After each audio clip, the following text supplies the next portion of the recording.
The Chinese have long had links with the Malay Peninsula. Its strategic location, a convenient midway point for Chinese traders plying the east-west route.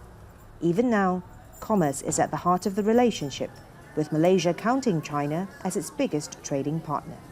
But of late, the actions of Malaysia's new Prime Minister Mahathir Mohamad, who came into power in May, has concerned China. Mahathir has suspended 3 Chinese-led projects and said earlier this week he was aiming to scrap or at least renegotiate the deals. It was a crucial part of the platform on which Pakatan Harapan, which now leads the federal government, was elected upon. There were perceptions that these projects, that the contracts governing them were lopsided, that it wasn't favorable to Malaysia, that it could probably exacerbate our debt or even jeopardize our sovereignty.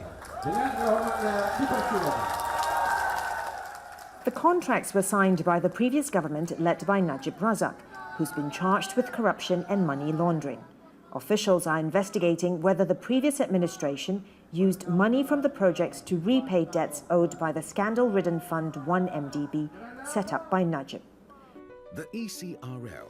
Of the 3 projects that have been suspended, the biggest is the $20 billion East Coast Rail Link, which would connect the eastern states of Peninsular Malaysia with the capital Kuala Lumpur and southern Thailand. It's part of China's so-called Belt and Road Initiative, an ambitious plan to link it with Europe and Africa through a network of ports, roads and railways. Analysts say Chinese officials desire to see the initiative succeed, where projects in other countries have hit hurdles, may influence how they view Mahathir's request. If both sides could come to some sort of compromise in terms of the construction costs, in terms of, for example, the future types of investments, I think Malaysia and China's economic cooperation will still forge ahead.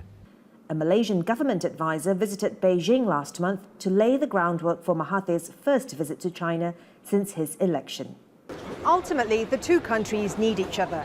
Malaysia wants to reduce its debt, but not at the expense of future investments. China needs a friend and ally in the region.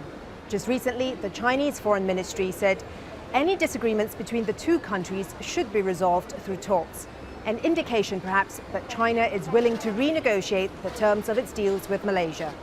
Florence, Looi, Al Jazeera, Kuala Lumpur.